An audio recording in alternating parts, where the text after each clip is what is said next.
고급육이란 보시게 되면 뭐 좀 깨지긴 했습니다만 다 그래도 읽어볼 만하니까요. 그리고 여기는 글자 나부랭 게 중요하지 않습니다. 제가 말씀드리는 거 이해하시면 돼요. 고급육이란 첫 번째 어떤 교수들이 그랬는가 봐요. 우리나라 사람들이 좋아하는 풍미와 맛을 갖춘 뭐 품질이 좋은 고기 뭐 기타 어려운 이야기 했어요.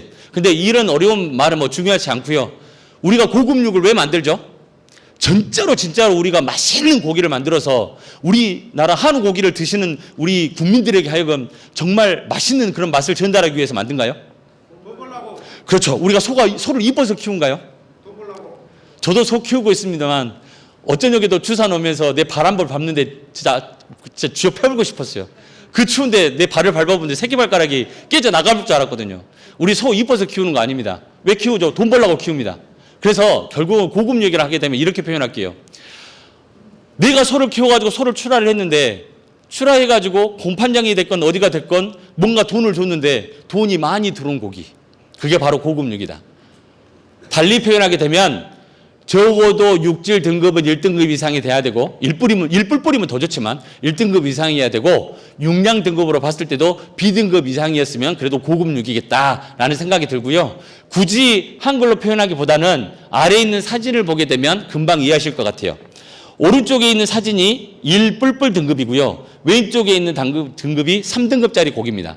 1뿔뿔 등급이란 고기는 고급육이면서 내 주머니가 두둑해지는 그런 고기고 왼쪽 같은 경우는 주머니가 덜 두둑해지는 그런 고기라고 보시면 됩니다. 그래서 일단은 보시게 되면 이게 등심 단면적인데요.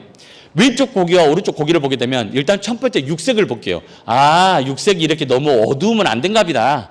이 정도 색깔이 나와야 되는구나. 육색은 그렇고 지방색을 보게 되면 이렇게 정말 하얘야 되네. 그래도 지방색도 그렇고 육색도 그렇고 그래도 어두침침한 데서 보게 되면 비슷한 게 별거 아닌데 가장 눈에 띄게 차이 나는 게 뭐죠? 우리가 흔히 말하는 근내 지방도 마블링이잖아요. 이 등심 단면적 안에 얼마나 많은 지방들이 촘촘히 박혀 있는가. 그래서 우리가 만드는 고기는 육색도 그렇고 지방색도 그렇고 가장 중요한 거, 이 등심 단면적 안에 지방이 골고루 촘촘히 박혀 있는 고기를 만들어야 되는 것입니다. 그러면 이런 고기를 어떻게 만들 것인가? 우리가 보게 되면 강사님들이 보통 고급육 사용관리 해가지고 설명을 하게 되게 보면 제가 저 한 가지 불만사항이 있는데 뭐냐면 맨날 강의 내용이 뭐냐면요. 양축가분들이 해야 될 상황을 설명하는 게 아니라 사료 공장에서 해야 될 일을 막 설명하면서 사용관리를 설명을 하고 있는 거예요. 그래서 저는 사료 공장에서 해야 될 부분하고 여기 계시는 양축가분들이 해야 될 거하고 특별히 이제 구분을 해가지고 설명을 드리려고 합니다. 우리가 통상적으로 고급육을 만드는 방법은 5개에서 6개 범주 내에서 벗어나지 않아요. 첫 번째, 그냥 쉽습니다. 첫 번째, 인공수정을 해라. 요새 어차피 순 넘어갖고 순 넘어갖고 붙이신 분 안 계시니까 인공수정을 해라. 무슨 이유가 됐든 간에 아무튼 인공수정을 해라. 두 번째, 중성화 수술을 해라. 아까 통계자로 보셨죠? 거세를 안 하게 되면 등급이 나오지 않는다. 그래서 무조건 중성화 수술을 해라. 세 번째, 이건 좀 어려운 말이긴 하네요. 육성기 때 뭔지는 모르지만 아무튼 단백질 위주의 사용 관리를 하래요. 그거는 제가 조금 후에 설명드릴게요. 네 번째, 장기 비육을 해라. 다섯 번째, 성장 단계 비육성이 뭐 복잡하긴 한데 아무튼 제가 뒤에서 설명을 할 건데 여기 계시는 분들이 지켜야 될 것만 중요 포인트로 설명을 하고 넘어갈게요. 첫 번째, 뭔 그래프가 나왔어요. 유전 능력. 아까 강사가 그랬죠. 인공수정을 해라. 무슨 이유인지는 모르겠으나 아무튼 인공수정을 해야 되면 고급육을 만든다라고 그렇게 표현을 하는 겁니다. 여기 있는 그래프를 보게 되면요. 노란색 점선 보이시죠? 이 노란색 점선 위에 올라가 있는 거는 엄마, 아빠 피를 받는 거예요. 엄마, 아빠가 이렇게 생겼으면 자식도 이렇게 생기고 그래서 이 점선 위에 있는 거는 어려운 말로 하게 되면 높은 유정력. 쉽게 표현하게 되면 엄마, 아빠 피를 물려받는 거예요. 노란색 점선 밑으로 내려가 있는 거는 엄마, 아빠가 그랬을지언정 아들, 딸이 그래도 덜 그러는 편인 거예요. 그러면은 왜 점선 위에 올라가 있는 거를 보게 되면 제가 빨간색으로 강조 표시를 해놓은 게 있어요. 이 맨 왼쪽에 있는 막가지는 뭐냐면요. 냉도체육. 두 번째 막가지 같은 경우는 등심 단면적. 세 번째 막대 그래프는 등지방 두께. 네 번째 막대 그래프가 근내 지방도 마블링인 거예요. 여기 계시는 분들 고급육 관련돼 가지고 교육을 많이 받아보셨기 때문에 이 말에 대해서 되게 아실 거예요. 등신 단면적. 오, 맞아. 등신 단면적이 넓어야만 A등급을 준다고 그랬어. 등지방 두께. 맞아. 등지방 두께가 얇아야만 A등급을 준다고 그랬어. 마블링. 근내 지방도가 높아야만 8 정도, 9 정도 나와야만 1뿔뿔을 준다고 그랬어. 그러면 우리가 이제까지 육질 등급, 육량 등급을 표현할 때 중요했던 포인트들이 다 여기 모여 있어요. 이 모인 것들이 노란색 점선 위에 있나요? 아래에 있나요? 위에 있죠. 그래서 이거는 제가 한마디로 표현을 할게요. 엄마가 육질 등급, 육량 등급이 좋으면 자식도 어떻다? 좋다. 아빠가 육질 등급, 육량 등급이 좋으면 자식이 어떻다? 좋다.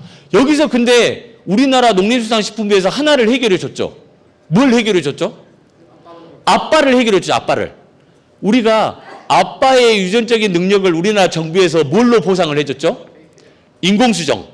인공수정을 할 때 쓰는 KPN 정액을 우리나라 정부에서 만들어줬잖아요. 오케이. 우리나라 정부 농림수산식품부에서 남자 쪽, 아빠 쪽에 있는 유전적인 부분을 해결을 할 테니 양축가들은 엄마 쪽만 해결을 해라. 농사로 표현하게 되면 우리가 종자, 씨앗은 이게 깨씨가 됐건 고추씨가 됐건 씨는 우리가 종자 개량협회에서 정말 좋은 종자를 만들어낼 테니 양축가분들이 밭 관리, 그러니까 씨앗을 심을 밭 관리를 해달라고 이렇게 우리나라 정부에서 절반을 소화를 시켜줬죠. 여기 계신 분들 어차피 다 인공수정하고 계시죠, 맞죠? 혹시 집에 푸사리 있으신 분? 있으신 분도 계시죠? 그래도 그게 아마 발정 파악 때문에 그러지 아마 사용하시는 분은 안 계실 거라고 믿어 의심치 않습니다. 일단은 우리가 KPN 정액보다도 더 좋은 수놈이 있을 수도 있으니까 제가 아예 사용하지 말라는 소리는 안 하고요. 일단은 제가 앞서 설명드린 것처럼 우리나라 정부에서 씨앗을 해결해 줬어요. 여기 계신 분들은 뭘 신경 써야죠? 밭은 뭐죠? 암소를 신경 써주셔야 됩니다. 어떻게 신경을 써줘야 돼요? 우리가 어려운 말로 암소 개량이라고 많이 표현하는데 개량이라는 표현이 좀 어렵습니다. 근데 다만 이런 겁니다. 이 엄마에서 태어난 자식들을 봤더니 이 자식들이 성적이 좋더라. 그러면 일단은 좋은 밭이라고 생각. 이 자식에서 태어난 녀석들이 성적이 안 좋더라. 그러면 나쁜 밭이더라. 우리가 개량을 할 때 가장 좋은 방법이 뭔다고 그러냐면 버리는 거라고 합니다. 우리가 한 반에서 수업을 받잖아요.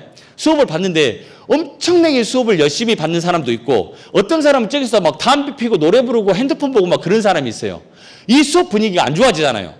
이 수업 안 좋은 분위기를 좋게 만들 때 과연 잘 이렇게 수업을 들으시는 분들한테 선물 주고 노트 주고 펜 주고 이렇게 하는 게 더 빠른 방법일까요? 아니면 담배 피고 시끄럽게 하고 그런 놈들을 쫓아내는 방법이 좋을까요? 쫓아내는 게 훨씬 더 빠르겠죠. 그래서 개량이라 하는 건 뭐냐면 안 좋은 성적을 가지고 오는 애들을 정을 과감하게 떼어가지고 비육시켜가지고 출하를 해버리는 게 바로 개량의 시작이라는 겁니다. 그러다 보게 되면 안 좋은 놈들이 빠져나가고 결국은 남는 애들이 결국은 내가 할 수 있는 가장 좋은 개량이 좋은 암소를 키우고 있는 거라고 생각하시면 됩니다. 그래서 개량은 바로 뭐다? 버리는 거다. 나도 한번 따라서 한번 해봐 주세요. 개량은 뭐다? 버리는 거다 라고 생각해 주시면 좋습니다. 일단은 유전 능력이 아주 중요하니까 인공수정을 반드시 해야 된다는 부분을 설명드린 거고요. 두 번째로 이제 중성화 수술인데 이거는 두말하면은 말 그대로 말이 아까운 말이죠. 그래서 중성화 수술은 반드시 하되 여기 계신 분들이 한 가지만 신경 써주셨으면 좋겠어요. 우리가 옛날에는 거세를 평균 몇 개월령의 거세를 했죠? 6개월령의 거세를 했습니다. 저도 거세를 하는 직원이었기 때문에 늦으면 7개월, 빠르면 5개월 하고 5개월에서 7개월 사이에 거세를 했었어요. 근데 지금은 거세를 몇 개월령이 하나요? 10개월? 8개월도 좀 빠르신 편입니다. 요새 지금 장에서 거래되고 있는 송아지 개월령이 몇 개월이죠? 9개월에서 10개월이잖아요. 거의 8개월짜리도 조금 빠른 우시장기고요. 지금 9개월 평균 9.2개월 나왔더라고요. 9.2개월이면 집에 들어와서 순치 좀 시키고 스트레스 좀 감소시키고 어찌고 하다 보기에는 10개월령의 거세를 해요. 근데 한 가지 확실한 거, 우리가 많은 사람들이 많은 두수를 가지고 실험을 했을 때 가장 좋은 육질면에 봤을 때 가장 좋은 성적을 내는 거는 몇 개월이었다?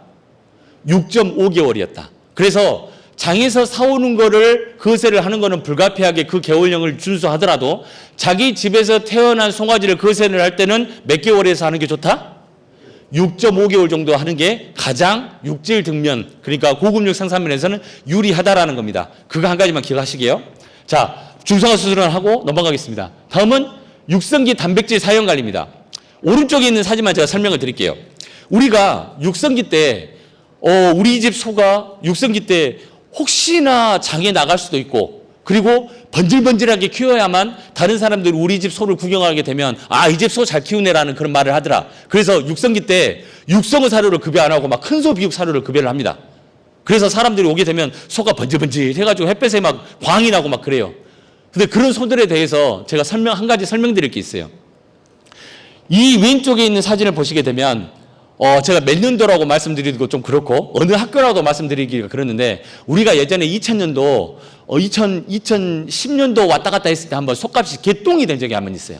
소 가격이 뭐 몇십만 원도 안 하는 그런 시기가 있었죠, 송아지가. 그때 땡땡땡 학교 수의학과와 우리가 실험을 한 적이 있어요. 소를 어떻게 키우면 소가 망가진다고 하는데, 우리가 실제로 망가뜨려 갖고 소를 키워보자, 뱃속이 어떻게 되나 보자 해가지고 사료를 키웠어요. 이 소를 키웠어요. 이 소가 어떤 모습이냐면, 참고로 이 소 지금 모습이 1위, 반추 위에 있는 사진입니다. 근데 이 소를 어떻게 키웠냐? 엄마 젖을 떼자마자 큰 소 비육 사료 있죠. 큰 소 비육 사료를 막 이빨이 무제한으로 급여하기 시작했어요. 그리고 풀은 최대한 급여를 안 해봤어요. 그랬더니 사람들이 뭐라고 그러냐면, 지나가던 사람들마다 그래요. 특히 교수님들이, 야, 딱 확실히 김용호 소 잘 키우네. 소가 번질번질 해갖고 그냥 동글동글 돌아가고 진짜 소 좋다야 그랬거든요. 근데 몇 개월이 지나지 않고 걔가 소가 아픈 척을 하는 거예요. 어떤 아픈 척을 했냐? 밥을 안 먹는 거예요. 그래서 14개월 정도 됐을 때 우리가 임의대로 도축을 했어요. 도축을 해가지고 왜 이 시기가 되면 소가 사료를 안 먹을까라고 배를 깠거든요. 배를 깠는데 위가 이렇게 생겨 있었어요.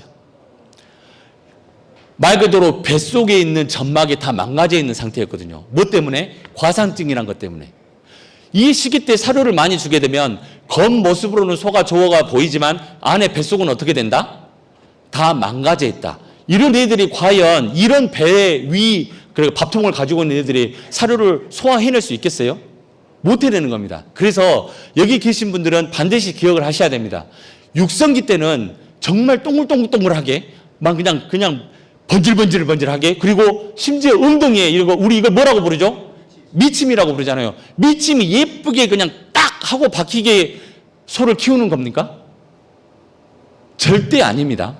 이렇게 육성기 때 이렇게 미침이 나오기 시작하고, 그 다음에 소가 완전 번질번질해지고 동글동글해지게 되면 겉모습으로는 보기 좋지만 이 안에, 뱃속 안에서는 썩어 들어가고 있다고 생각을 하시면 되는 거예요. 그래서 육성구 때는 제가 말씀드린 것처럼 이 미침도 나오지 않고 배꾸리가 늘어나는 조사료 위주로 사용 관리를 해주셔야 되고, 배합 사료를 급여하실 때는 큰 소비육 사료라든가 마무리 사료를 그런 걸 급여하시지 말고 반드시 육성이라는 단어가 적혀 있는, 비육용 중송아지라는 단어가 적혀 있는 그 사료를 급여하셔야 됩니다. 왜냐?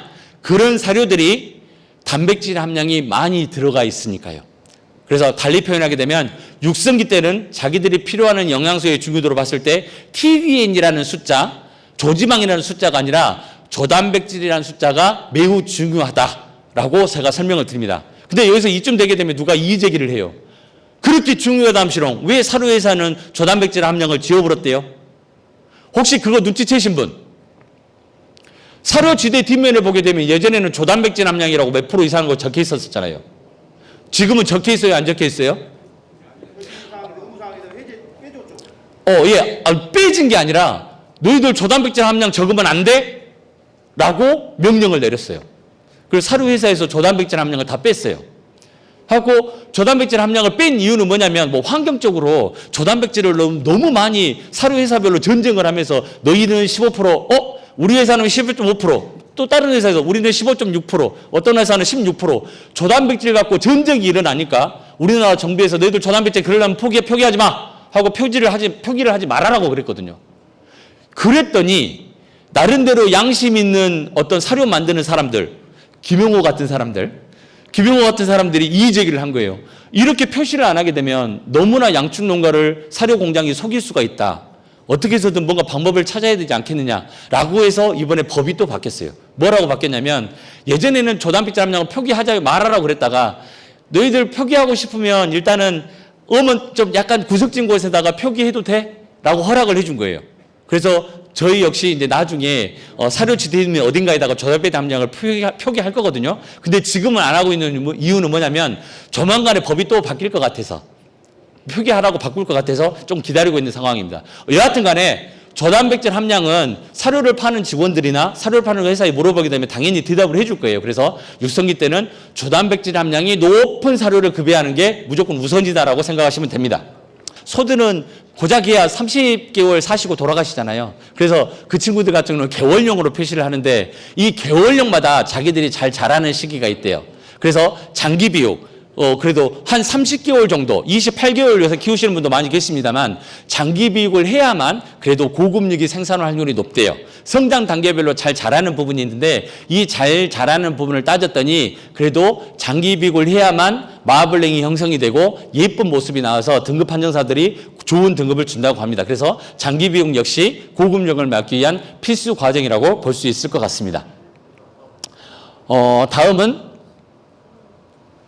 이제 초음파 육지 판독인데요. 초음파 육지 판독 관련된 부분은 사실은 사양 관리의 어떤 방법이기보다는 될 수 있으면은 자기가 본인이 키우고 있는 소를 봤을 때 이 소를 우리가 도축하기 전에는 어느 등급인지 모르잖아요. 등급을 모르는 상태여가지고 괜히 이 소가 좋을 거라고 생각해가지고 이렇게 우리가 흔히 말하는 곰판장에 냈다가 괜히 체중 감량도 나오고 괜히 운송비도 많이 들고 그리고 성적이 안 나와가지고 손해보는 그런 상황이 있으니까 육지 판독을 하셔가지고 이 소 같은 경우는 등급이 좋으니까 곰판장으로 내고 이 소 같은 경우는 등급이 안 좋으니까 그래도 시장 처리를 하면서 좀 더 유익하게 소가 돌아갔으면 좋겠다라고 결정을 하시라는 차원에서 제가 초음파 육지 판독을 넣어놨습니다.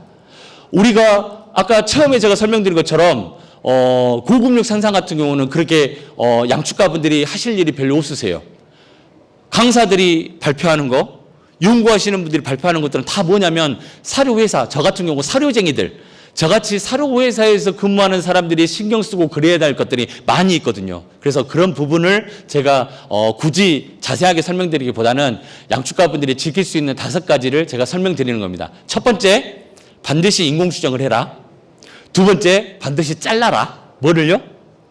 그래, 붕어를 잘라라. 세 번째, 육성기 때는 반드시 단백질 위주의 사용 관리가 돼야 된다. 네 번째, 장기 비육을 해야만 고급육을 맞을 확률이 높다. 그리고 장기 비육을 할 때 맨 마지막에 영양소 함량, 특히 에너지 함량이 높은 마무리 사료라든가 마블링 사료라는 게 있을 거예요. 그런 특화되어 있는 사료를 급여를 해라. 그리고 맨 마지막에 자기가 키운 소의 어떤 상황에 따라서 경제적인 어떤 부분을 고려를 한다면 곰판장으로 낼 놈, 그 다음에 시장으로 출하할 놈을 엄격하게 구분을 해라. 뭐를 통해서? 초음파 육지 판독을 위해서, 통해서 이렇게 하고 구분해 갖고 출하를 하시게 되면 좀 더 이득일 거라는 부분에 대해서 제가 설명을 드렸습니다. 이 나머지 부분이 있는데요. 고급육 사용 관리에서 비타민 A를 조절을 하게 되면 뭐 고급육이 더 많이 나온다고 그런 부분이 있는데 이거 역시 사료 공장에서 해야 될 부분이지 여기에 있는 양축가분들이 해야 될 부분은 아닙니다. 다만 이거 한 가지는 기억하시면 좋을 것 같아요. 비타민 A 조절 관련해서 사료 공장에서 비타민 A 조절 기전을 적용한 배합 사료를 만들어가고 공급할 수 있습니다만 그렇게 못하는 이유가 뭐냐면 여기 계시는 분들이 사료 공장에서 제시하는 개월령에 맞춰가지고 사료를 급여해 주시게 되면 사료 공장에서 주도적으로 비타민 함량을 조절을 해서 이 기법, 이 시스템을 일본에서 개발한 시스템을 전복을 해드릴 건데 여기 계시는 양축가분들이 그게 안 되다 보니까 육성후 사료로 급여할 때 다른 어린 송아지들한테도 급여를 해버리고 육성후 사료를 큰 소한테도 급여해버리고 애당초 나는 태어날 때부터 출하할 때까지 똑같은 사료를 급여해버리시고 그러다 보니까 이 비타민 A 조절을 통해서 다른 나쁜 현상, 나쁜 질병이 나타나다 보니까 사료회사에서 쉽게 접목을 하지 못하고 있는 겁니다. 그래서 여기 계신 분들한테도 제가 희망적인 부분을 말씀드린다면 이 방법, 비타민 A 조절하는 비타민 A를 조절을 해서 사료를 적용하는 그런 기술을 사료 공장에서 긍정적으로 받아들이고 있고, 그리고 특정 조합원님들이 이거를 지켜주신다면, 특정 약주가들이 이런 부분을 칼같이 지켜주신다면 이 사료를 언제든지 생산해서 공급할 수 있는 게 사료 회사의 어떤 수준입니다. 그래서 그 수준대로 어쩌면은 금년도에는 비타민 A를 조절하는 그런 사료 시스템 프로그램을 만들어서 사료를 공급할 수도 있을 거라는 어떤 희망적인 부분을 설명을 드립니다. 고급류 사양 관리에서 미량 광물질 부스팅이라는 뭐 그런 단어도 있는데요. 통상적으로 간단하게 표현하게 되면 우리 소 몸속에서 지방세포가 이렇게 만들어지는 시기, 그리고 지방세포가 만들어져 가지고 이 지방세포가 커지는 시기에 그런 그 시기가 존재하는데, 이 지방세포가 만들어지는 데 도움을 주는 그런 미량 광물질도 발견이 됐고, 그리고 어떤 미량 광물질 같은 경우로 급여를 하게 되게 되면 처음에 만들었던 지방세포가 우리 사람들이 보기 아주 예쁜 마블링이 되게 이렇게 성장에 도와주는 그런 미량 광물질도 이렇게 개발이 되고 발견이 됐거든요. 그래서 이런 미량 광물질 같은 경우는 역시 사료회사의 몫입니다. 사료회사에서 이런 미량 광물질을 보강해가지고 마블링이 잘 될 수 있는 그런 사료를 만들 수 있도록 노력하겠습니다. 다음은 이제 태아 프로그래밍인데요. 이 부분은 이거 한 가지 예를 들어드리게 되면 금방 이해하실 것 같아요. 이게 사실은 과학적으로 증명돼 있거나 뭐 그런 부분, 그리고 어떤 논문에 나오는 그런 부분을 설명드리게 되면 여기 계시는 분들이 잘 이해를 못하다 보니까 뭐 있지는 않은 이야기지만 제가 이해하기 쉽게 설명을 드릴게요. 유럽에서 보통 우리 TV 같은 데 보게 되면 우리 모델들 있잖아요. 모델들. 남자 모델도 울고 여자 모델도 울고 키가 쭉쭉 빵빵 그러나는 애들 있잖아요. 근데 보니까 남자가 키가 190이 넘어요. 그리고 여자가 키가 한 180 가까이 돼요. 근데 이 두 명이서 결혼을 하게 되면 애들이 키가 크게 태어나요? 안 크게 태어나요? 엄마 아빠 피를 받았으면은 그게 키 크는 어떤 유전인자가 엄마 쪽이건 아빠 쪽이건 간에 아무튼 둘 중에 한 명한테는 받았으니까 키가 커야 될 거 아니에요. 근데 통상적으로 농구 선수들이 엄마 아빠가 키가 크면 자식들이 키가 커요. 야구 선수들도 엄마가 크고 아빠가 크면 자식들이 키가 커요. 근데 신기하게 특정 집단에서는 엄마가 크고 아빠가 큼에도 불구하고 자식들이 키가 난쟁이, 키가 적어요. 왜 그런가 하고 분석을 해봤더니 모델 쪽에서 그런 일이 일어나고 있는 거예요. 모델 쪽. 해갖고 왜 그럴까? 식생활이 뭐가 다른 게 있을까? 아니면 유전자가 다른 게 있을까? 하고 분석을 해봤더니 특별한 차이가 없다라는 거예요. 그래서 맨 마지막에 심층적으로 이 사람들이 임신 도중에 하는 행동들, 임신 도중에 하는 식생활 습관, 그리고 영양소 섭취 같은 거를 조사를 해보니 묘하게 답이 하나 나왔어요. 모델 중에서도 자기가 임신 기간 도중에 모델 활동을 포기한 사람들 부부에서는 자식들의 키가 커요. 신기하게 모델이 자기가 임신을 해서 자기가 임신 기간 도중에 모델 활동을 한 사람들은 자식들의 키가 적어요. 그래서 사람들이 생각을 했죠. 혹시 이렇게 카메라 조명을 받으면 그런가? 여러 가지 조사를 했어요. 근데 답이 뭐라고 나왔는지 아세요? 임신 도중에 자기가 몸매 관리를 위해서 먹고 싶은 거를 안 먹고 영양소 섭취를 잘 못한 그런 엄마에서 태어난 자식들은 키가 안 크더라 이거예요. 자기가 모델임에도 불구하고 모델 생활을 접으면서 먹을 걸 먹고 영양소를 충분히 섭취하고 뚱뚱하게 엄마가 나름대로 모델 생활을 할 때보다는 뚱뚱하게 나름대로 영양분을 잘 섭취를 했던 그런 부부 같은 경우는 자식들이 큰 거예요. 그걸 뭘 의미할까요? 느낌 오시죠? 뱃속에 있는 송아지라고 할 뻔했어요. 뱃속에 있는 태아 때부터 영양소 관리가 잘 되지 않으면 걔들이 엄마 아빠로부터 아무리 좋은 유전 능력을 받지만 그 유전적인 능력이 나중에 커서 발현이 된다 안 된다? 안 된다라는 거예요. 그래서 여기 계시는 분들 분시구 때 사양 관리가 그만큼 중요하다라는 것을 태아 프로그램이 설명을 해준다라는 겁니다. 결국은 좋은 숫소, 좋은 암소를 만드는 건 어디서부터 시작이냐? 인공수정에서부터 시작하긴 하지만 인공수정 바로 다음 단계 어미소의 영양관리에서부터 시작을 한다라는 것을 꼭 기억해 주시기 바랍니다. 더 아주 자세한 거는요. 제가 나중에 기회가 있으면 다시 한번 정말 자세하게 설명을 드릴 수 있도록 하겠습니다. 여기서 한 가지만 기억하시는 건 그거예요. 아까 모델 이야기 기억하시겠죠? 뭐 논문 설명 안 하고 그렇게 설명해봤자 다 못 알아먹어요. 저도 못 알아먹었어요. 이렇게 설명하니까 금방 이해되시죠? 뱃속부터 관리가 있어야 된다. 실제로 뱃속에 있을 때 영양 관리가 나중에 송아지가 태어나서 나중에 출하 때까지의 어떤 성적을 가늠을 한다. 좌지우지한다라는 부분을 꼭 기억하시기 바랍니다. 이제 후성 유전이라는 게 나오는데요. 후성 유전 관련된 부분은 또 이렇게 설명을 드리면 이해하기 쉬울 것 같아요. 우리가 쌍둥이가 있어요. 쌍둥이. 쌍둥이는 유전적으로 같아요, 달라요? 유전적으로 같습니다. 거의 같다. 99.99% 같다고 보면 됩니다. 근데 이 쌍둥이가 두 명 있는데요. 정말 일란성 쌍둥이에요. 누가 보더라도 몸에 얘가 첫째냐, 얘가 둘째냐 헷갈릴 정도로 이렇게 똑같은 쌍둥이입니다. 그러니까 유전적으로 99.99% 똑같은 거죠. 근데 제가 실예로 설명을 드리는 거예요.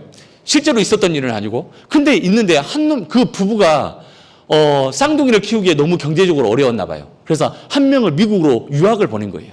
유학이 아니죠, 사실은. 입양을 보낸 거예요. 입양을 보냈는데 한국에서 자라는 애는 엄마 아빠의 뭐 사랑을 받아서 그런지 모르겠으나, 그리고 엄마 아빠가 워낙 건강 체질이어서 그런지 모르겠으나 전혀 아프지 않고 성인병도 걸리지 않고 잘 자랐어요. 근데 미국으로 입양을 간 친구는 엄마 아빠의 그런 어떤 아프지 않는 그런 유전자 능력을 받았음에도 불구하고 바로 성인병이 걸린 거예요. 분명히 이상하다.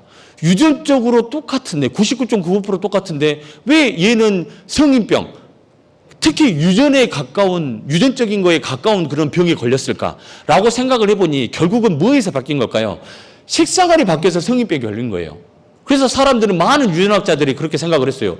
이상하다. 모든 유전적인 질병 자체는 DNA의 어떤 핏줄에 의해서 뭔가 결정된다고 그랬는데 뭔가 먹는 게 의해서도 변동이 되는구나 라고 학문을 시작한 게 바로 후성 유전입니다. 결론만 말씀드릴게요. 아무리 유전적으로 능력이 똑같다 할지언정, 핏줄이 똑같다 할지언정 사양 관리에 의해서 소 모습은 바뀝니다.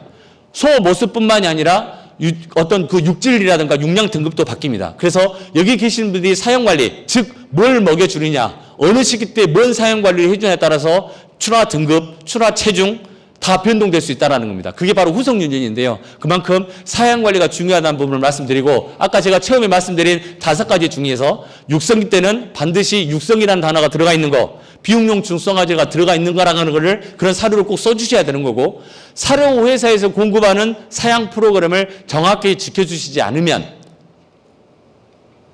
않으면이라고 표현하면 좀 그렇고요.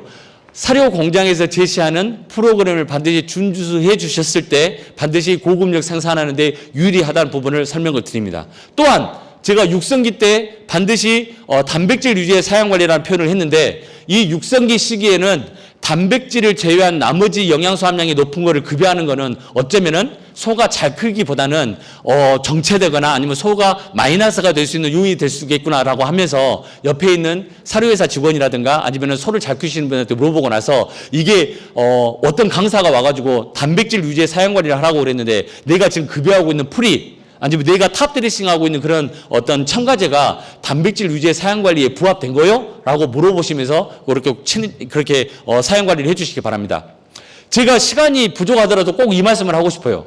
여기 계시는 분들 친해져야 될 사람이 꼭 이렇게 있습니다. 몇 명이라고 내가 국한되지는 않겠습니다만, 첫 번째, 절대 싸우지 말고 친해지셔야 될 분, 뭐 좀 간단하게 소주 한잔 할 수 있는 친구가 됐으면 좋겠고, 혹시 고도리를 치면은 딸 수 있음에도 없고 퍼줘야 되고, 상대편이 이렇게 피박이 걸음에도 눈 감아주고 뭐 그래야 되는 사람이 있습니다. 첫 번째, 수의사. 당연히 그래야 되겠죠. 원장들. 두 번째, 수정사. 세 번째, 이 말을 하고 싶어요. 사료쟁이들. 사료 판매하고 있는 사람들 있잖아요. 그런 사람들하고 담쌓아봤자 절대 좋을 게 없습니다. 사료 판매하는 사람들이 은근 살짝 뭐 여기 계시는 사장님보다 자세한 건 모르지만 그 사람들은 사료에 대한 품질, 이 사료에 대한 장단점, 그리고 어느 시기까지 사료를 먹여야 된다는 부분을 그래도 꿰고 있는 직원들이거든요. 그리고 사료를 담당하고 있는 직원들 같은 경우는 엉덩이에 뭐가 많아요. 공짜 주사육도 많이 가지고 있고 공짜 생균제도 많이 가지고 있고, 그래서 수의사하고 수정사 같은 경우는 친해져야 된다고 생각을 하고, 실제로 이렇게 소주 한잔하고 그러는 분도 많으시는데 사료 파는 직원들하고는 안 친하신 분들이 많이 있으더라고요. 사료 파는 놈들은 다 도둑놈 새끼들이에요 라고 이야기하시는 분도 많으시고, 그래서 저한테도 사기꾼 도둑놈 그렇게 말하시는 분도 많이 계시거든요. 저도 사료를 파니까. 근데 사료 판매하는 사람하고도 절대 친해지셨으면 좋겠습니다. 아셨죠? 콩고물이 많이 떨어져요. 기억하시게요? 이 후속 유전 관련된 부분은 제가 말씀드린 것처럼 사료회사에서 요구하는 그런 부분, 분명히 사료회사에서 만드는 어떤 특장점을 살린 그런 사료 가지고도 기본에 가지고 있는 유전적인 능력을 이렇게 최대화시킬 수 있으니까 이 부분에 대해서 반드시 신경을 쓰라는 겁니다. 그래서 사람들이 막 이런 강의를 하게 되면 꼭 이런 질문을 하세요. 그러면은 강사가 말하는 거 잘못됐네. 강사가 처음에 뭐라고 강의했어? 인공수정하라고 했어, 안 했어? 라고 이야기하시면서 저한테 이제 반기를 드세요. 그러면 인공수정 안 하고 나는 사료만 좋은 거 먹이면 되겠네. 제가 말씀드린 것처럼 후속 유전이라고 하는 거는 기본적으로 송아지가 가지고 있는 유전적인 능력을 발현을 시키느냐 안 시키느냐라는 부분에 대해서 좌지우지 되는 거니까 자기 엄마 아빠가 가지고 있는 유전적 능력을 극대화시키고 모두 발현시키기 위해서는 뭔가 사양관리하면서 제약을 둬서는 안 된다라는 표현인 겁니다. 이해하셨죠? 인공수정하지 말라는 소리가 아닙니다. 이걸로 인공수정을 뭐 반가이 할 수 있다 뭐 그런 소리 아닙니다. 꼭 기억하시기 바랍니다.